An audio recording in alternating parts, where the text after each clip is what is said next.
teknologi dimensional, dan transformasi realitas. Pernahkah kita berpikir bahwa semua realitas mulai dari materi, energi, kesadaran, bahkan waktu adalah bagian dari sistem yang bisa dianalisis dan dikendalikan, bukan sekadar diyakini, tapi dihitung, dimodelkan, dan direkayasa. Inilah awal dari era baru, teknologi dimensional. Teknologi dimensional adalah pendekatan ilmiah yang menggabungkan fisika, metafisika, dan logika sistem untuk memahami dan mentransformasikan realitas lintas dimensi. Di sini, kita memahami bahwa fisika dikalikan dengan fisika tetaplah fisika, metafisika dikalikan dengan metafisika tetaplah metafisika. Namun, metafisika dikalikan dengan fisika hasilnya tetap metafisika. Artinya jelas, struktur metafisik lebih dominan dalam sistem realitas. Yang tampak hanyalah permukaan dari yang tak nampak. Semua perubahan realitas hanya bisa terjadi lewat batas limit. Dalam kalkulus, ini disebut limit titik, di mana satu sistem mendekati eksistensi lain. Contohnya, gelombang kesadaran dalam otak manusia bisa dimodelkan secara ilmiah. Tapi ketika frekuensinya naik melampaui ambang batas dimensi, ia berpindah menjadi kesadaran metafisik. Dari sistem biologis ke sistem transdimensional, dari yang terukur ke yang melampaui ukuran. Disinilah kita perlu membedakan dua jenis kausalitas. Kausalitas baharu, yaitu sebab akibat yang terjadi dalam waktu.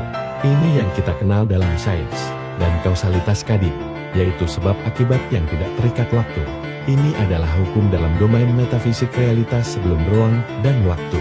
Jika kita bisa memahami dan mengelola dua kausalitas ini, maka realitas bisa diubah.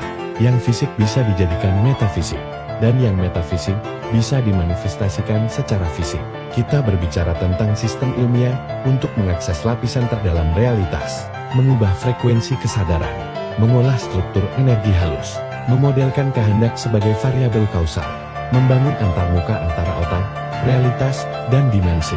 Inilah bentuk baru dari spiritualitas, presisi, eksperimen, teknologi. Dulu, agama disampaikan lewat simbol dan kepercayaan, tapi masa depan akan menyatukan ingat dan eksakta. Bangkitnya agama di masa depan bukan lagi lewat retorika, tetapi lewat teknologi spiritual.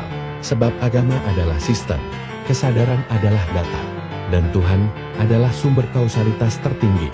Maka rugilah manusia jika ia masih hidup dalam zaman teknologi, tetapi tidak membawa teknologi dalam keyakinannya. Saatnya kita memahami spiritualitas sebagai sistem kerja realitas, bukan meninggalkan agama, tapi meningkatkannya ke tingkat presisi. Gunakan teknologi untuk memahami Tuhan. Gunakan ilmu eksakta untuk meratas kesadaran. Karena di era baru ini, yang tidak membawa teknologi metafisika akan tertinggal, baik dalam ilmu maupun dalam jalan pulang kepadanya.